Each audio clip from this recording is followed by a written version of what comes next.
നമസ്കാരം. ഇപ്പോൾ എം.വി. ഗോവിന്ദൻ മാഷ് ചില സമയത്തൊക്കെ ഈ വർഗീയത ഒരല്പം കൂടിപ്പോയോ അല്ല ഇച്ചിരി കുറഞ്ഞു പോയോ എന്നൊക്കെ ചോദിക്കുന്നൊരവസ്ഥയിലാണ് എം.വി. ഗോവിന്ദൻ മാഷ്.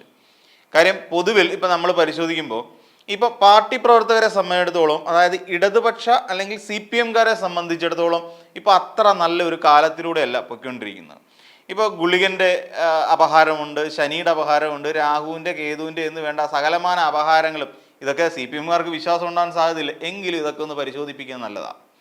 കാര്യം ഈ ഒരാൾ കേതു ഒരു മനുഷ്യരൂപം പൂണ്ടിട്ടായിരിക്കാം ഒരു പക്ഷേ ഈ പറയുന്ന പോലെ PV അൻവർ എന്ന് പറയുന്ന ഒരാൾ ഈ ഇത്തരത്തിലുള്ള വെളിപാടുകളൊക്കെ നടത്തിക്കൊണ്ടിരിക്കുന്നത്. അദ്ദേഹം ഇപ്പോൾ 2 തവണ ഒരു വലിയ സമ്മേളനങ്ങൾ സംഘടിപ്പിക്കുന്നു, കോഴിക്കോട്, വണ്ടൂർ എന്ന് വേണ്ട.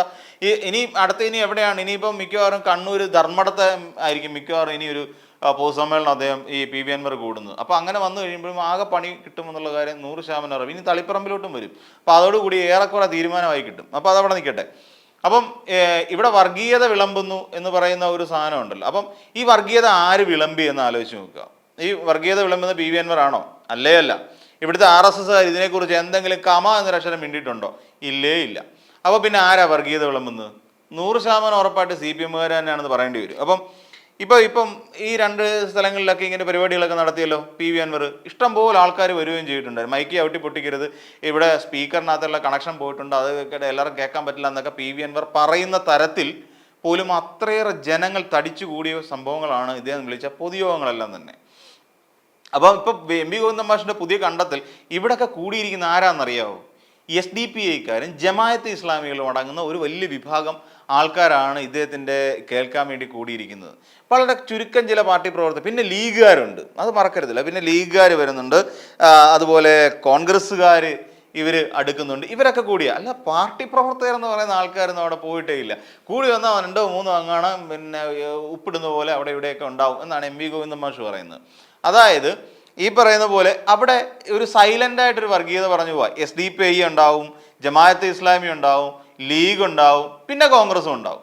അതായത് ഇത്രയും പേര് ഗോവിന്ദൻ മാഷ് കണ്ടിരിക്കുന്നതെന്ന് വെച്ച് കഴിഞ്ഞാൽ ഇത് ഇത്രയും പേര് പാർട്ടി വിരുദ്ധന്മാർ മാറുകയും. ഇതാണ് സംഭവം. അവസാനം തെരഞ്ഞെടുപ്പ് വരുമ്പോൾ ജമാഅത്തെയും വേണം, ഈ പറയുന്ന മറ്റുള്ള ആൾക്കാരെയും വേണം, SDPI എല്ലാവരെയും വേണം ഇലക്ഷൻ വന്നു കഴിയുമ്പോഴത്തേക്ക്. അപ്പം നമ്മൾ ക്ലീൻ മതേതരൻ. അപ്പോൾ അതുകൊണ്ട് ഇവരൊന്നും പറയുന്നത് വിശ്വസിക്കാൻ പാടില്ല. ഇതിനകത്ത് കൂടെ പാർട്ടിയുടെ ഒരു മതേതര മുഖം നശിപ്പിക്കാൻ വേണ്ടിയിട്ടുള്ള ശ്രമമാണ്. ഈ പാർട്ടിക്കാരെല്ലാം കൂടെ വലിയ പ്രശ്നക്കാരാണ്, ന്യൂനപക്ഷ വിരോധികളാണ് എന്നൊക്കെ വരുത്തി തീർക്കാൻ വേണ്ടിയിട്ട് നടത്തുന്ന ശ്രമങ്ങളാണെന്ന് പറയുന്നത്.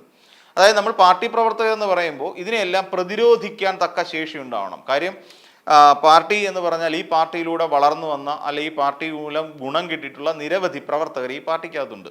അപ്പോൾ അങ്ങനെയുള്ള ആൾക്കാർക്ക് നന്ദി പ്രകടിപ്പിക്കാൻ പറ്റിയ അവസരമാണെന്നാണ് പറഞ്ഞു വരുന്നത്. സത്യത്തിൽ ഇപ്പോഴത്തെ നമ്മുടെ പാർട്ടി പ്രവർത്തകരുടെ ഒരു അവസ്ഥ ഞാൻ പറഞ്ഞില്ല, CPM-കാരുടെ. ഇതിനു മുമ്പ് ഞാൻ പറഞ്ഞിട്ടുണ്ട്. എന്നിരുന്നാലും 2 തട്ടിൽ നിൽക്കുന്നവരായി മാറിക്കഴിഞ്ഞു ഈ CPM-കാർ. ഒരാൾ എന്താ പറഞ്ഞ CPM അൻവർ പക്ഷമെന്നും പിന്നെ അടുത്തത് CPM പിണറായി പക്ഷമെന്നും പറയുന്ന 2 പക്ഷത്തിലേക്ക് തിരിഞ്ഞിരിക്കുന്നു എന്നുള്ളതാണ് യാഥാർത്ഥ്യം. ഈ കൺസോൾട്ടേറ്റ് ചെയ്യുക എന്ന് പറയുന്ന ഒരവസ്ഥ. അപ്പം ഇങ്ങനെ ഈ രീതിയിൽ അപ്പുറത്തോട്ട് ഇപ്പുറത്തോട്ട് നിൽക്കുക ചിലർ വിശ്വസിക്കുന്നുണ്ട്. എന്നാൽ ഈ പാർട്ടി പ്രവർത്തകർക്കിടയിൽ ഉണ്ടായിരിക്കുന്ന ഈ ഒരു പ്രശ്നത്തെ ബ്രാഞ്ച് സമ്മേളനങ്ങളിൽ പോലും ഇത് ചർച്ചയാവുന്നുണ്ട് എന്നുള്ളതാണ് വളരെ രസകരമായൊരു കാര്യം. ഇത് പാർട്ടിയുടെ താഴേക്കിടയിൽ നിന്ന് പോലും വലിയൊരു വിഘടനത്തിന് അല്ലെങ്കിൽ വലിയൊരു വിഭജനത്തിന് കാരണമായി തീരുന്നു എന്നുള്ളതാണ് കാര്യം. ന്യായീകരിക്കാൻ കഴിയാത്ത കാര്യങ്ങളാണ് സംഭവിക്കുന്നത്. അൻവർ പറഞ്ഞതിൽ എവിടെയാണ് തെറ്റ് എന്ന് പലരും ചോദിച്ചു തുടങ്ങിയിരിക്കുന്നുണ്ട്. അൻവർ പറഞ്ഞത് ശരിയല്ലേ? ഈ പറയുന്നതിൽ RSS നേതാവുമായി കൂടിക്കാഴ്ച നടത്തിയ ADGP-യെ മുഖ്യമന്ത്രി എന്തിനു സംരക്ഷിക്കണം? ഇത്രയേറെ കൊള്ളരുതായ്മകൾ കാണിച്ചു എന്ന് PV അൻവർ പലപ്പോഴായി പറയുന്ന ഈ P ശശിക്കെതിരെ എന്തേ ഒരു അന്വേഷണവും തുടർ നടപടികളും ഇല്ലാത്തത്? ഇതൊക്കെ ഇവിടുത്തെ സാധാരണക്കാരായ പാർട്ടി പ്രവർത്തകർ ചോദിക്കാൻ ആഗ്രഹിക്കുന്ന ചോദ്യങ്ങളൊക്കെ തന്നെയാണ്. ഈ ചോദ്യങ്ങൾക്കുള്ള ഉത്തരം കൊടുക്കാനുള്ള ബാധ്യതയും ബാധ്യസ്ഥതയും ആർക്കുണ്ട്? ഈ പറയുന്ന പിണറായി വിജയൻ എന്ന് പറയുന്ന മുഖ്യമന്ത്രിക്കുണ്ട്, അല്ലെങ്കിൽ സർക്കാരിനുണ്ട്, പാർട്ടി സംസ്ഥാന സെക്രട്ടറിക്കുണ്ട്. അദ്ദേഹം ഒരിക്കൽ പറഞ്ഞു, PV അൻവർ തന്നെ പറഞ്ഞു, ഈ പറയുന്ന ഗതികേടാണ് ഇതിൻ്റെ ഈ ഒരു പാർട്ടി സെക്രട്ടറി സ്ഥാനത്തിരിക്കുന്നത് എന്ന് പറഞ്ഞിരുന്നു. അത് യാഥാർത്ഥ്യമാണ് നമുക്ക് തോന്നുന്നില്ലേ? അദ്ദേഹം അതിന് എത്രയോ തവണ ഈ പറയുന്ന സർക്കാരിനെ വെള്ളപൂശാൻ ശ്രമിക്കുന്നുണ്ട്, പാർട്ടിയെ വെള്ളപൂശാൻ ശ്രമിക്കുന്നുണ്ട്. എന്തിനേറെ ഘടകകക്ഷിയായ CPI പോലും പല ആവർത്തി പറഞ്ഞു ADGP-ക്കെതിരെ നടപടി ഉണ്ടാവണം. എന്നിട്ട് എന്തേ കേൾക്കാഞ്ഞത്?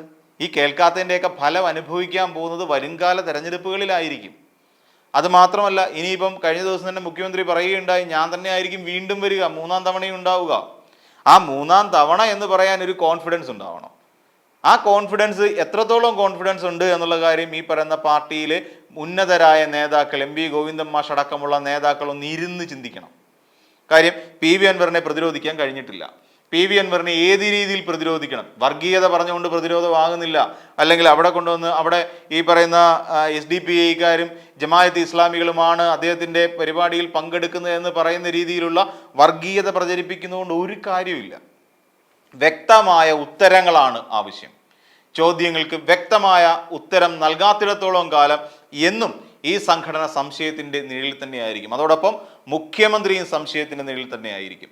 ഇനിയും ആൾക്കാർക്ക് അടുത്ത ഒരു കാലഘട്ടം വരുമ്പോഴത്തേക്ക് കിറ്റ് വാരി കൊടുത്തുകൊണ്ടോ അല്ലെങ്കിൽ സൗജന്യമായി എന്തെങ്കിലും വിതരണം ചെയ്തുകൊണ്ടോ ഒരു പ്രയോജനമില്ല. കാരണം ജനങ്ങൾക്കറിയേണ്ടത് സത്യമാണ്. ഇപ്പം ഈ പറയുന്നുണ്ട് ഉടനെ MR അജിത് കുമാറിനെ നീക്കം ചെയ്യുമെന്ന് പറയുന്നുണ്ട്. അന്വേഷണ റിപ്പോർട്ട് ഉടൻ തന്നെ പുറത്തേക്ക് വരും. DGP അന്വേഷിക്കുന്ന അന്വേഷണ റിപ്പോർട്ട് പുറത്തേക്ക് വന്നു കഴിഞ്ഞ ഉടൻ തന്നെ ഈ കാര്യങ്ങളിലെല്ലാം ഒരു തീർപ്പാവും. ADGP അജിത് കുമാറിനെ എടുത്ത് പുറത്ത് കളയും. അതിന് പകരം മറ്റൊരാളെ കൊണ്ടുവരും. അത് വേറൊരു കാര്യം. അപ്പം അങ്ങനെ നടപടി ഉണ്ടാകുക എന്നുള്ളത് വളരെ വേഗം ചെയ്യേണ്ട കാര്യങ്ങളായിരുന്നു. പിന്നെ ഈ കാര്യത്തിൽ അൻവർ ഒരു ചെറിയ അക്ഷമ കാട്ടി. അൻവർ കുറച്ചുകൂടെ അല്ലെങ്കിൽ പാർട്ടിയെ മുന്നിൽ നിന്ന് നയിക്കാനും പാർട്ടിയെ തിരുത്താനുമാണ് അൻവർ ചിന്തിച്ചിരുന്നതെങ്കിൽ അല്ലെങ്കിൽ ശ്രമിച്ചിരുന്നതെങ്കിൽ ഒരിക്കലും അൻവർ ഇതുപോലെ നടപടികളുമായി മുന്നോട്ട് പോകില്ലായിരുന്നു. അന്വേഷണത്തിന് വേണ്ടി ഒരു ഏജൻസിയെ നിയമിച്ചിട്ടുണ്ട്. സർക്കാർ തലത്തിൽ ഒരു ഏജൻസിയെ ഇത് അന്വേഷിക്കാൻ വിജിലൻസ് അന്വേഷണം വരെ പ്രഖ്യാപിച്ച് വിജിലൻസും അന്വേഷണം പോയിരിക്കുന്നു. കോടതിയും പറഞ്ഞിരിക്കുന്നു എത്രയും വേഗം റിപ്പോർട്ട് വേണമെന്ന്. അപ്പം ഈ രീതിയിൽ വിജിലൻസും ഒരു അന്വേഷണത്തിന് മുൻകൈ എടുത്ത് നിൽക്കുന്ന സാഹചര്യത്തിൽ എന്തുകൊണ്ടാണ് PV അൻവർ ഒരല്പം ഒന്ന് തവിയാഞ്ഞത്? എന്നുവെച്ചാൽ അല്പം ഒന്ന് പിന്നോട്ട് വലിയാഞ്ഞത്? ആരെ പരാജയപ്പെടുത്തുകയാണ് PV അൻവറിന്റെ ലക്ഷ്യം? അപ്പോൾ അന്വേഷണം നടക്കണം. അന്വേഷണത്തിൽ അദ്ദേഹം അജിത് കുമാർ പറഞ്ഞ എന്താ, അത് ഒരു ഉദ്യോഗസ്ഥന് അവിടുത്തെ ഒരു RSSന്റെ ഒരു രാഷ്ട്രീയ നേതാവിനെ കാണാൻ യാതൊരു തടസ്സവുമില്ല. പച്ചയ്ക്ക് പറഞ്ഞാൽ ഈ പറയുന്ന ഔദ്യോഗികമായിട്ടാണെങ്കിൽ MR അജിത് കുമാറിന് ഈ പറയുന്ന ദത്താത്രേയ ഹൊസബാലയെ കാണുന്നതിന് യാതൊരു തടസ്സവുമില്ല.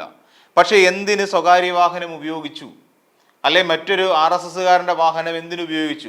അവിടെയാണ് പ്രശ്നം. അദ്ദേഹത്തിൻ്റെ ഔദ്യോഗിക വാഹനത്തിൽ പോയി ഹൊസബാലയെ കണ്ടിരുന്നുവെങ്കിൽ കുഴപ്പമുണ്ടാവില്ലായിരുന്നു. പകരം മറ്റൊരു വാഹനത്തിൽ പോയി. അത് തെറ്റാണ്. അത് ഈ പറയുന്ന ഒരു തരത്തിൽ നീതീകരിക്കാൻ കഴിയുന്ന തെറ്റാണ്. കഴിയില്ല അങ്ങനെ. അപ്പം എന്തുകൊണ്ട് സംഭവിച്ചു? അപ്പം ഇതിനെക്കുറിച്ച് കൃത്യമായ ഒരു അന്വേഷണം നടത്തേണ്ടതുണ്ട്. ആ അന്വേഷണം നടന്നുകൊണ്ടിരിക്കുന്നു. അന്വേഷണ റിപ്പോർട്ട് വന്നതിന് ശേഷം ഈ പറയുന്ന MR അജിത് കുമാർ തെറ്റുകാരനാണെങ്കിൽ മുഖ്യമന്ത്രി നടപടിയെടുക്കണം. അങ്ങനെ നടപടി എടുത്തില്ല എങ്കിൽ ഈ പറയുമ്പോൾ അൻവറിൻ്റെ ഭാഗത്ത് ന്യായമുണ്ടായിരുന്നു. അതേസമയം അൻവർ ഇപ്പോൾ ചെയ്തുകൊണ്ടിരിക്കുന്ന മറ്റൊരു പ്രവൃത്തി കാടടച്ച് വെടിവെക്കുക എന്ന് പറയുന്ന ഒരു രീതിയാണ്. അത് ആരെ സന്തോഷിപ്പിക്കാൻ വേണ്ടിയിട്ടാണ്, അല്ലെങ്കിൽ ആർക്ക് വേണ്ടിയിട്ടാണ്? അപ്പം നമുക്ക് മറ്റൊരു കാര്യത്തിലൂടെ ചിന്തിച്ചു കഴിഞ്ഞാൽ PV അൻവറിൻ്റെ ലക്ഷ്യം ഒരിക്കലും സുതാര്യമല്ല എന്ന് നമുക്കൊന്ന് ചിന്തിക്കേണ്ടി വരും. അങ്ങനെ PV അൻവറിൻ്റെ ലക്ഷ്യം സുതാര്യമായിരുന്നുവെങ്കിൽ ഒരു പക്ഷേ ഒരു പാർട്ടിയെ തിരുത്തലിലൂടെ പാർട്ടിയെ കുറച്ചുകൂടെ മെച്ചപ്പെടുത്തുകയായിരുന്നു ഉദ്ദേശമെങ്കിൽ ഒരിക്കലും വീണ്ടും പാർട്ടി വേണ്ട എന്ന് പറഞ്ഞിട്ടും ഈ പറയുന്ന നടപടികളിലേക്ക് പോകില്ലായിരുന്നു. അതിന് പകരം ഈ പറയുന്ന പോലെ അന്വേഷണ റിപ്പോർട്ട് വന്നതിന് ശേഷം ആ റിപ്പോർട്ടിൽ ADGP കുറ്റക്കാരനാണ് എന്ന് കണ്ടെത്തി അയാൾക്കെതിരെ നടപടി ഉണ്ടായില്ലെങ്കിൽ മാത്രം മുന്നോട്ട് പോകുന്നതായിരുന്നു ശരിക്കും ചെയ്യേണ്ടിയിരുന്നത്. അപ്പോൾ ഒന്ന്, ഇവിടെ പറയുന്ന MV ഗോവിന്ദൻ ഇതിനെ പലതിനെയും വർഗീയമായി ചിത്രീകരിക്കാൻ ശ്രമിച്ചു. രണ്ടാമത്തെ PV അൻവറിന്റെ ഭാഗത്തുള്ള തെറ്റ്, PV അൻവർ അന്വേഷണം തീരുന്നത് വരെ കാത്തിരിക്കാനുള്ള ക്ഷമ PV അൻവർ കാണിച്ചില്ല. അപ്പോൾ ഇത് രണ്ടും സമാസമം തെറ്റാണ് എന്ന് നമുക്ക് പറയേണ്ടി വരും. അപ്പം എന്ത് തന്നെ ആയിരുന്നാലും ഇനി അന്വേഷണത്തിൻ്റെ റിപ്പോർട്ടാണ് നമ്മുടെ മുന്നിലേക്ക് എത്താനുള്ളത്. വിജിലൻസ് കോടതി ഇക്കാര്യത്തിൽ ഇടപെട്ടിട്ടുണ്ട്. എല്ലാ സമയത്തും റിപ്പോർട്ടുകൾ നൽകണം എന്നുള്ള ആവശ്യം വിജിലൻസ് കോടതി മുന്നോട്ട് വെച്ചിട്ടുണ്ട്. അങ്ങനെ വരികയാണെങ്കിൽ എന്തായിരുന്നാലും അന്വേഷണം തെളിയും. ആ അന്വേഷണത്തിൽ പി വി അൻവരൻ പറഞ്ഞതാണ് ശരിയെങ്കിൽ എന്തായാലും നടപടി ഉണ്ടായേ കഴിയൂ. ഈ വീഡിയോ നിങ്ങൾക്ക് ഇഷ്ടമായാൽ ലൈക്ക് ചെയ്യുക. കൂടുതൽ വീഡിയോകൾക്കായി യോഗനാഥം ന്യൂസ് ചാനൽ സബ്സ്ക്രൈബ് ചെയ്യുക.